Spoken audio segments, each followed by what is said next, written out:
அனைவருக்கும் எனது அன்பான வணக்கம். மாணிக்கவாசகர் அருளிய திருவாசகத்தில் திருவெம்பாவையில் 7வது நாளான இன்று 7வது பாட்டை பார்ப்போம்.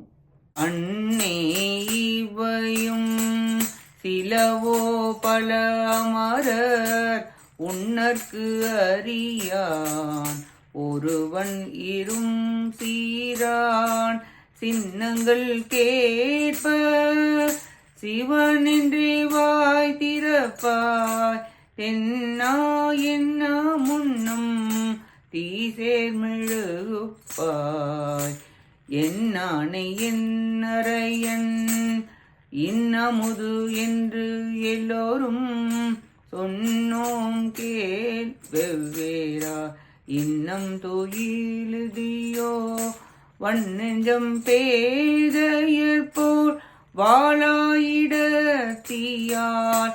என்னே துயிலின் பரிசெலோரெம்பாவாய். அம்மா, இப்படியும் சில இயல்புகள் உன்னிடம் இருக்கின்றனவோ?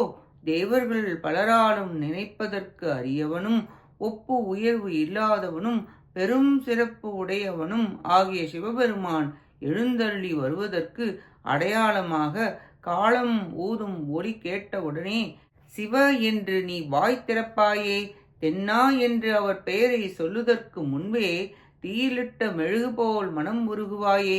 அத்தகைய உனக்கு முன் என் இனியவன் என்றும் என் அரசன் என்றும் இனிய அமுதன் என்றும் நாங்கள் எல்லோரும் தனித்தனியே சொன்னோம்.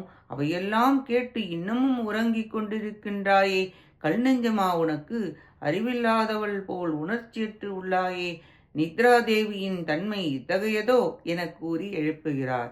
ஆத்மபோதம் அடையப் பெறாதவர்கள் ஜடம் போன்று கிடக்கின்றனர். தீசேர் மெழுகுவத்த மனம் உடையவர்களாய் உள்ளனர்.